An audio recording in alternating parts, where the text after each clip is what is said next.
I am so excited by my guest today. So can't wait for us to get stuck into it. But just let me say that She's the Boss is about shining a light on female founders and women doing extraordinary things in business. And we have an amazing sponsor for this show from now on. Her name is Eve John. She runs Boardroom 51 and helps women to get their first boardroom roles, which is something that we really want to see more women on board. So enough anyway about our sponsor. Let's dig straight in. Tina, welcome. Jules, thank you so much. I'm so thrilled. I really appreciate it. Thank you so much. No, it's my absolute pleasure. So let's start off by telling everybody what's the name of your business, what do you do, and why are you doing it? Nice small question to start off with. I love it. Thank you. No, so my umbrella business is Anytime Counselling, and we've also got Any Mine Anytime, which you can find under Australia's Mining EAP. Yeah, so we've built out the two. What we're trying to do is really create platforms where we speak to the people that we're trying to reach out to. And one of our main, and whilst, we can get across the board to anyone, one of our main target areas is men. We find that men find accessing pretty tough. And so we're trying to build something that makes it much easier for them to access, but also protects their space if they want it to be protected. So we're doing the best we can to get in front of things rather than behind them and lift people up so that we can really support people in thriving in life, not just surviving it. So that's our goal. And I think that's so important. And we keep hearing about the mental health crisis. And I think almost everybody that's watching or listening would know somebody who's been struggling, especially post-pandemic. So it's super important what you've got. And I think the thing I love the most is that there are no waiting times, because I know I've got teenage boys and I was trying to access counselling, and you're looking at 6-8 week waiting times, which is absolutely hopeless when you've got a crisis going on right now. 100%. Look, one of the key catalysts behind the build, I ran a baby version of this for probably 4 or 5 years before, just to see whether or not it had legs. Yeah. And within 5 seconds, we realized it had legs, but there was always that big, do we do it or do we not? It's such a big thing to step into. And I had someone ring me who, bawling her eyes out, her son had attempted the night before. She'd been ringing all around everywhere trying to find somewhere. And the soonest she could get him in was 6 weeks. And most people were 8, the soonest to 6. And she was just sobbing, saying, I don't think I can keep him for 24 hours. I can't get to 6 weeks. And so we were sort of responding to all of these things as well. I hate letting people down. But then I found that I was sort of working, my hours were getting bigger and bigger and bigger. And shit, that was the catalyst where I just said to my husband, we're going to do it. This is ridiculous. We can't do that. So the no waiting list, or the 24 hours, is a real key feature that we're trying to really, really protect. And that will be one of the things that we really maintain, because you can't wait. In some situations, you can't wait. No, not at all. And so talk to me a little bit about why men. And I believe that you've also got a bit of a focus on rural and remote people because you live in the country. Yes. So I grew up on a farm. It's a completely different world. I didn't realize how different it was till I came off the farm, because obviously it was just normal. But it is, you spend a lot of time on your own and these massive, massive hours. My dad, his work ethic was 36 hours on, 12 hours off. So he was working. Oh my God. Can you imagine? I mean, I know it's unfathomable when you actually sit back, but he actually made himself very, very sick doing it, of course, because the body's just not built to do that. But and it was funny. I was literally talking to someone last night about Jeremy Clarkson and how much he's highlighted just how many problems farmers manage on a day-to-day basis just trying to do their job, and the levels of stress. And that was sort of one of the key catalysts behind me coming into this industry and having this focus on trying to support men. So my dad just had this massive heart attack, and then that was it. We didn't have any time to do anything. He was gone. And so we sort of went, right, that's not okay. Anyway, he had basically died from stress. And so he had no one to talk to. Do you feel that a big part of it was that he was just ploughing on and not letting any of it out? We grew up in the era of suck it up, you'll be right, toughen up, harden up. And Dad, pardon the French, but Dad was, if you see someone, you've got to be batshit crazy. And Dad wasn't batshit crazy, so there was no need to see someone. Right. And there is not a soul in this universe that will ever convince me that if Dad didn't have someone, that we'd have him now. And that is crazy. People don't realize that stress is like this corrosive acid that just attacks every level of our being. So, our inner being, literally our organs, our muscles, everything is affected by stress. So if we can do something to alleviate that, and I call it sort of the peas on the plate, and I don't know where this came from, but I've said it a lot now. I made it up one day, but just imagine you've got a plate, and on your plate you've got peas, and everything in life is a pea or a handful of peas. And so, I've got to get milk after work. That's a pea. Or hang on, we're moving house at the moment. That might be a handful of peas. Or a loved one's in hospital. That's a couple of handfuls of peas. The plate that we're holding, doesn't matter how big it is, doesn't matter what size it is, 100% can handle peas, and we'll always have peas on our plate. But if we don't actively work to move some of those peas around and get them off the plate, there is a point where it doesn't matter what the peas are, they are going to pile up. And then it can be something little, just one pea's worth on the top, and you're trying to put it on there, and everyone's like, oh, the pea won't fit. But when that pea falls, it doesn't fall alone. It brings a whole bunch of peas with it. And that's when we find life really tough, because we're trying to balance this enormous amount of peas and keep functioning. Whereas and it's my personal belief that every single person should have a counsellor, because a counsellor is someone who's there just for you. They're not buying into the emotional feedback that you get from family and friends. So we don't have that space where we care about you and just you, and we want to put your life on your space, and we do it your way, and we do it at your pace, and everything is built around you. But the whole idea being, let's clear some peas, because some of these peas do not need to be on the plate. But in our own lives, we're so busy and so buried in what we're doing, we don't have time to clear our own plates, our own peas, because it's hard. We're emotionally attached to a lot of these peas. Whereas if you've got someone who can come in with you and go, let's clear some of the clutter, clear some of the peas, your plate's ready to take on the handfuls of peas that come your way, and then we work. So just giving, and it's honestly, once you get yourself to where you're at in life, I genuinely believe an hour a month is enough. Catch up with someone, an hour a month, a session just for you, once a month, 12 hours a year. It's an incredible investment for not a lot of time and not a lot of money to get you thriving and not just surviving. Yeah, and to make such a huge difference. Now, it's interesting, and I know that you have a focus on men, but you do all sorts, and you've been looking at EAP programs as well. But we do. One of the things that I learned when I was doing my She's the Boss Chats podcast, so I probably interviewed about 300 women, most of whom are incredibly successful. I reckon 40% of them had a massive burnout at some stage in their lives, and probably 20% of them had to literally stop working, take a year or more off because their adrenal system was exhausted. And some of them never were able to go back to the job that they had before. So it's something that we really need to be incredibly conscious of, and we just push through a lot of the times. Yeah, 100%. And that is actually a really common scenario. And then people are so embarrassed by being in that situation, they shut it down, and people don't realize that they've had such a tough journey, or, that's the reason that they've pulled back from a lot of the stuff that they're doing. I know some incredibly successful people who have reached a point in their life they couldn't even make a piece of toast. To get out of bed in the morning and create toast was such an overwhelming, monumental task. It was too much for them. Now, these are high achieving people, just that it just burned them out. They burned out, and we don't see right. And add another element of trying to be perfect all the time, trying to lead all the time, trying carrying to the facade that everything's okay. Everything's okay. I'm good. I'll do it. I'm good. And the more you get into that little space, the harder it is to get out of it. I've been there 100%. Like, we all think that we've got these spaces that, these people, they're all over it. It's garbage. I actually I was running a workshop once, and I said, those days where you get out and you clear breakfast off the table so you can put dinner on it. And the whole room erupted. And I was like, and I actually just made that as a general comment, because sometimes that is the reality. And everyone grabbed it and related to it. And it really surprised me how many people clear breakfast off the table to put dinner on it, because life is so chaotic. We can't even take the dishes off the table. I haven't got time, I'll do it later. I haven't got time, I'll do it later.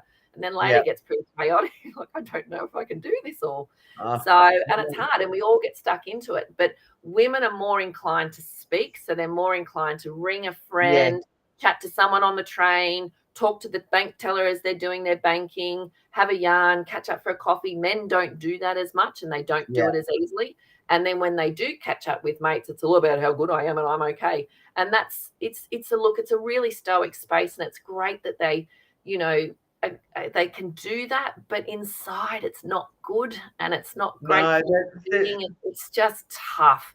I saw a great little video on, I think it was a YouTube video a couple of weeks ago of a young guy who was, he looked like he was a tradie, and he's out there and he's going, "Hi everyone, yeah, I'm great. Yep, everything's good. Everyone's coming." Have you seen that one? Yes, I actually wanted to put it on the website. He eventually goes in his front door, shuts the door, and just slides to the ground, bursts into tears. Yeah, because everything's not great, but he can't share it.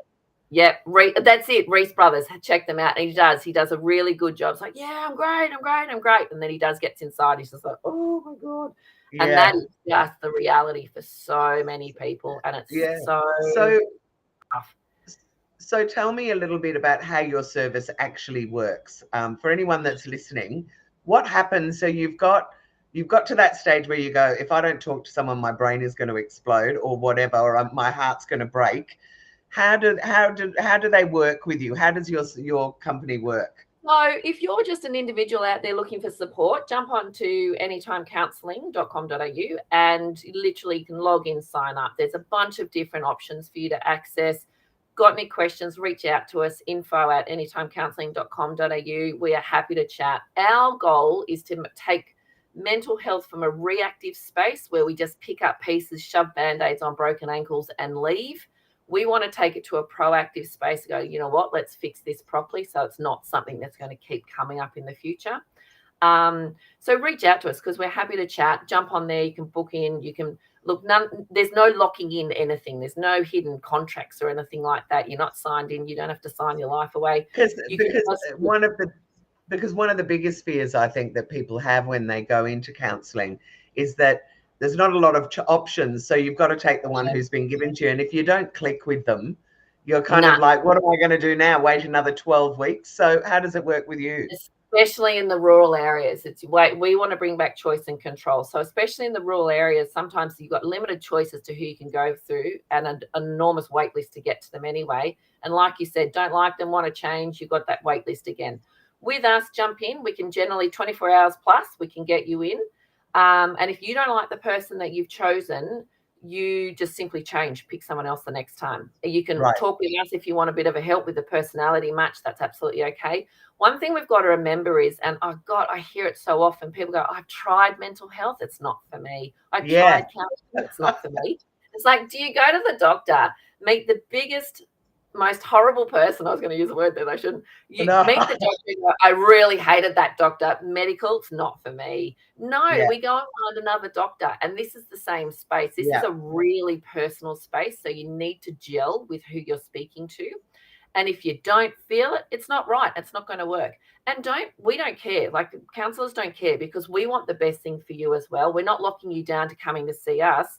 If it's not gelling, we want you to see someone who's more suited to you or who's a better personality match. And we do the same with the EAP system because what I want to do EAP I find is a really reactive space. Here's a problem. Okay, well, hang on a minute. Before you go any further, let's explain what EAP is for anyone who may not know.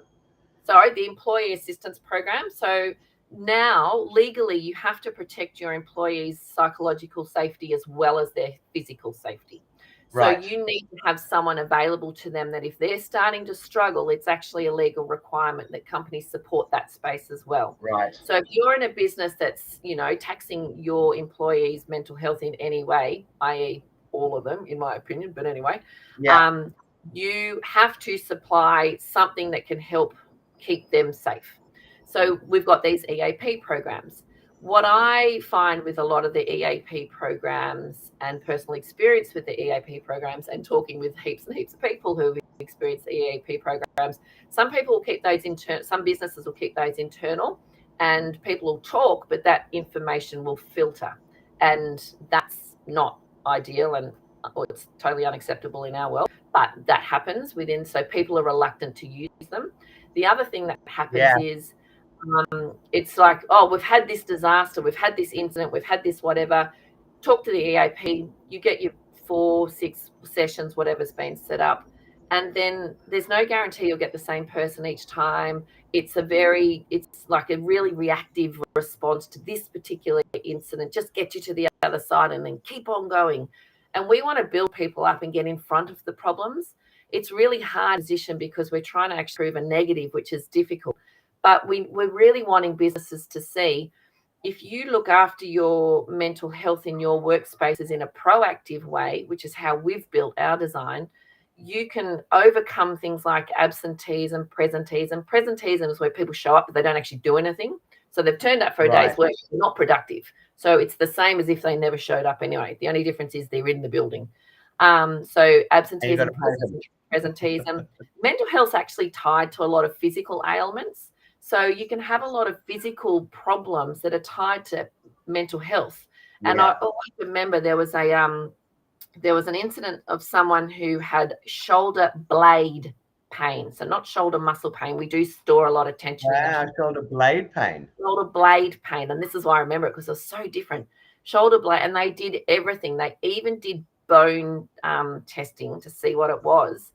Anyway, that person was in a situation where counselling was required for the situation, and they engaged in counselling. And in the process of managing the situation, the counsellor, we protect the people, not the situation. We're looking after the people. And the counsellor worked with this person.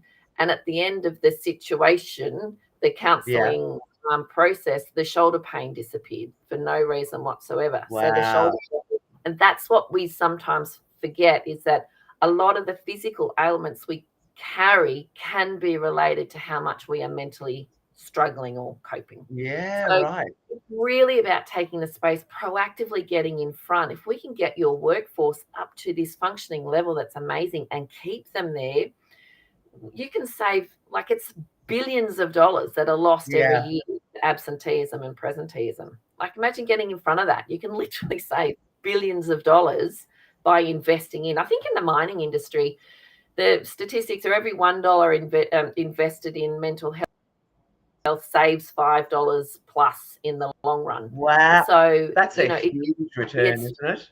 Huge. It's huge. It's just changing this mentality of something's got to go wrong before we need mental health support, and it's not right. We should have mental health support the whole way, and a lot of those things won't go wrong in the first place.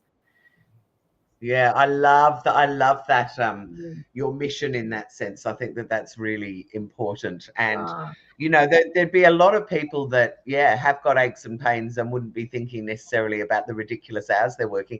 I mean, I was speaking to someone last week and they were saying that their staff are doing 60-hour weeks at the moment because they've got so much work on.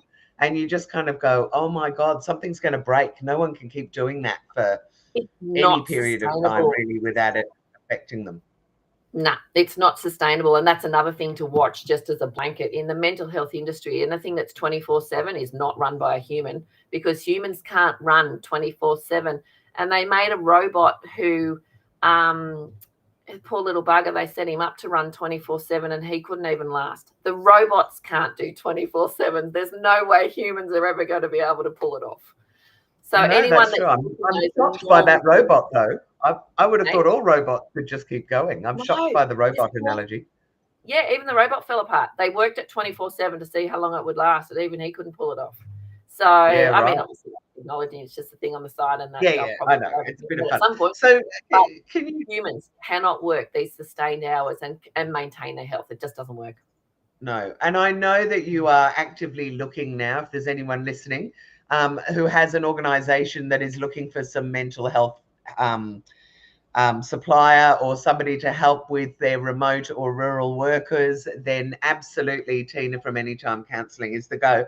But Tina, we've got a little bit of time. Do you want to tell me a story or two of some people that you've helped, without naming names, but just examples of how the remote access has made a difference to them? Look, we've got heaps of stories, actually. There's a lot where people you get a lot of feedback along the lines of, I'm actually enjoying my first holiday in 20 years because I haven't been able to step outside the doors, or I haven't been able to step away from it. Or so you get lots of little feedback like that, which is just really amazing. We've done support in so it's a FIFO situation. It's, people. And another one, see, that's a role that I think, my God, not only are you on your own with a whole lot of blokes, or literally on your own for 2 weeks maybe, and then you've got to go home to family life that has been going on without you. So I would have thought both partners probably need a bit of counselling through that. It is an incredible workload to maintain that FIFO work life, it's because it affects both ends. And it's true, the minute that one partner goes away, the other partner has to form a routine to cope if there's kids involved. And when the other partner comes back, they want to play and catch up and they want to do, but they interfere, whether or not they try or they're not meaning to, they're interfering with this routine, which immediately causes tension. So you're coming home to tension, and you don't want that tension. Like, you don't want to come home and be so excited and then walk into conflict. And the conflict is just based on exhaustion. It's based on, I've had to cope here, you've been doing this, and I've been doing this, and now it doesn't work. And then by the time they find their routine, the person's back out on, they're doing another swing somewhere. So we actually have our whole EAP for that scenario has been built around the life of, so it's been inputted by actual FIFO people who've done decades in the industry. We're not coming, because a lot of EAPs, they offer, there's a person on the end of the phone and we will fix your problems. But we need to know more than that. You need to know you need to know the ins and outs of the space to understand. You need to know what it's like. What are the dynamics here? What are the dynamics there? What's the shift over there? What's the living quarters like? What's the eating quarters like? What's the communication like? Some people don't even have access to phone. There'll be no mobile out there, no service, sorry. Some people are out on a barge in the middle of nowhere for however long. So you're in this tight little space with a bunch of blokes you just met yesterday. So it really is understanding the intricacies of the differences between what it's like to walk into the office. I know I don't really get along with Bob, but I get along really well with Peter. And so, these guys, their little workspace is changing daily. The people are coming out. My brother's a FIFO, and he just went up the other day. He was called from this job to go to that job because something had happened at that job. And so the FIFO people don't even know what they're doing. It's a very, very tough space to work with. I built that for that specifically. And again, working with men who are not there, it's not a natural space for them to go, do you know what? I need to talk stuff through. We've got to create that safe space around them as well, which we've built specific teams for. And do you find that the younger guys are more into the idea of counselling than older guys, or is it a blanket thing? I guess I'm just thinking of, the new, I don't even know what they are, Gen whatever, millennials, who have kind of grown up in a more mental health positive kind of environment. Are they better at tapping into it, or is it pretty much the same thing happening with them?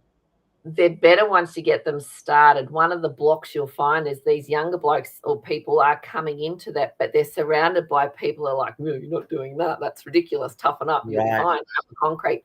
So there's still a lot of perceived judgment around the space. And that's one thing we're really working hard to break down. And one of our approaches is, let's put the whole shebang in and put a routine behind it, so that you can put like third-party blame of going, no, the counsellor actually called me. I had to speak to the counsellor. You can say whatever you like. We don't care. But we're giving you the opportunity, and you can have, and we find it a lot with a lot of men. Once they trust us and we've built that rapport, they will chat to you. And then when they're off the phone, Peter rang me again. I didn't say that. I don't mind. That's fine. So because we're putting the norm around the space, that's where we can create significant change and getting in front of the problem rather than sitting behind it the whole time and chasing down this storm that's just impossible to fix. And then talk to me a little bit, because I know you've also worked with women's health services, just to do a complete flip and say men, but I know that you want to help everyone. In the women's health services, is it similar kind of issues, or is that What, you know? So some of the women's work that we've been doing, a lot of the women have been in situations where it hasn't been safe to access. And because we've got counsellors across Australia, they've been able to access counsellors within a different state, which we didn't even realise at the time, but created this extra layer of safety because nobody knew who they were, A, but nobody knew how to get to them, B. So they sort of had this extra layer. And then we built these spaces where women could come if they needed to. And they're just so amazing. You give them, once they feel that support is genuine, which is what one of our key spaces is. We're not stuffing around. It's really important to us that we give you our best. Once they felt that genuine support, they were reaching out and making such amazing differences in their lives. We've helped women get their kids back. We've helped women get into housing. We've helped women get into employment. You know, some of these women have never had that stuff. And to see them sort of come in as these, you know, broken humans that just don't feel like they have any value, and to walk out and, you know, more and more own their space and own the world is just so. People say to us, I don't know how you do your job. It's like, oh, we get so much out of our job. It's so good being able to see the difference. But the caliber of counsellors that we have, one of the women that was connected through one of these services, she had reached the end of her tether. Everything was too hard. She rang Access Line and couldn't get through. She attended the local hospital and they turned her away. And at 6 a.m. on a Sunday morning, she rang our counsellor, who, the counsellor she was connected to, who sort of, she went, that's not normal. So she picked up the phone and she sat with her until 10:30 that Sunday morning, making sure she was safe, got her to a position where she felt safe, spoke to her. She contacted her again Sunday afternoon, contacted her again Monday morning, and we put a collaboration behind it, say, right, do we need to put a call on that, get someone to support her? And that woman's still alive today because she had that comfort level around our spaces. And that counsellor, she never even put in invoices for that, because that's the sort of people that we have. They're genuine people who genuinely care, and that's a point of difference. Yeah, I think that's a huge point of difference. Oh my God, Tina, I could talk to you for about 50 million hours, as you know, but you won't believe it. We've come almost to the end. Oh no, we have. So, okay, let's assume that people listening to this have gone, oh my God, I need to talk to this woman. What's the best way for them to find out about what you're doing and to get in contact? Well, we've got two websites. We've got the Anytime Counselling website, and that's more individual, or that's where we did our organisation stuff. So that's, sorry, just do the web address. So what's the web address? www.anytimecounselling, and counselling is COUNSELLING. Sometimes people use the C, but that's the government counselling. And then .com.au. And then if you're looking for EAP or mining or men, we've got Australia's mining EAP.com.au. You can check us out there. Both of those have contact forms. There's a thing on there. You can book a session and we can have a chat if you want, or just reach out. You can sync a contact form or find me on LinkedIn, Tina Kendall-Davis, I think it is. Is that my it is Tina Kendall-Davis, just so that you know what your name is. And you're also on Facebook, I think, aren't you? We're on Facebook, we're on LinkedIn. Reach out. Yeah, we're pretty easy to find. Just punch in Anytime Counselling. Even if you're looking for the EAP stuff or the men's stuff, Anytime Counselling, you'll find us, and when we can get you into the right spaces. Well, Tina, I'm just so glad that there are people like you in the world, and that the service that you're offering is available, because I just know that there is such a need for counselling, and it's sometimes really hard to find someone. So Anytime Counselling is the way to go. Thank you so much for this interview. I have loved it, and I am so behind everything that you're doing. So I really appreciate your time, Jules. Thank you so much for having me on board. I'm really lucky. I really appreciate it. Thank you. Oh, it's my absolute pleasure. I also want to do a shout out for Eve John from Boardroom 51 to say thank you so much for your support. And if any women out there want to get on boards, Eve is the woman to talk to. She's actually, I've done a little post this morning. She's actually got a workshop coming up. And if you follow the link from my post, you get a discount, but it's just over $50, which I think is, you know, a very small investment to go and find out how you can get on your first board.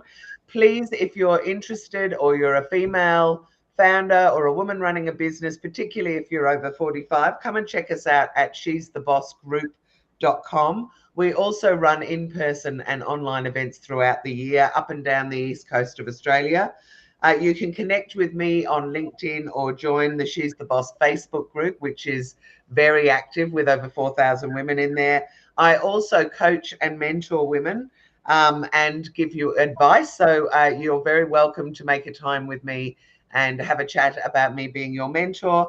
And for those of you who want to be on stages, please check out womenspeakers.com.au and create a listing, or go to the Australian Women Speakers groups on LinkedIn or Facebook, and you'll find stacks and stacks of women who are all very eager to speak. But thank you so much for this week. I hope you've enjoyed it. Tina, again, thanks so much.